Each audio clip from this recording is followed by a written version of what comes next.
लोकनेते गोपीनाथराव मुंडे साहेबांच्या आजच्या महाराष्ट्रात नसण्यानं खऱ्या अर्थानं महाराष्ट्रामधली जी आज सामाजिक दरी निर्माण झालेली आहे, ही दरी आणि तिच्यावरती जालिम औषध जर कुणाकडे होतं ते स्वर्गीय लोकनेते गोपीनाथ मुंडे साहेबांकडे होतं. आज त्यांच्या नसण्यानं ओबीसीमधले अनेक नेते तर पोरके झालेलेच आहेत, पण ओबीसी समाजसुद्धा पोरका झालेला आहे. कारण ओबीसीच्या संविधानिक हक्क अधिकाराविषयी ठामपणे सभागृहाच्या आत किंवा सभागृहाच्या बाहेर रस्त्यावर असो किंवा पब्लिकमध्ये असो आज कोणीही भूमिका घेताना दिसून येत नाही. आणि आज गोपीनाथराव मुंडे साहेबांसारख्या उत्तुंग जातीपातीच्या पलीकडे जाऊन, वेगवेगळ्या प्रदेशांच्या पलीकडे जाऊन, पक्ष पार्ट्यांच्या पलीकडे जाऊन, वेगवेगळ्या विचारधारांच्या पलीकडे जाऊन लोकनेते गोपीनाथराव मुंडे यांचं समाजातलं स्थान वेगळं होतं.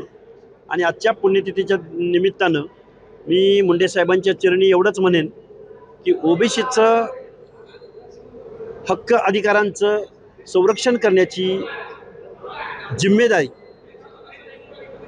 या सरकारला देवो. गोपीनाथराव मुंडे साहेबांच्या चरणी मी प्रार्थना व्यक्त करतो आणि या सरकारनं ओबीसीचं सुद्धा काय म्हणणं आहे हे ऐकून घ्यावं.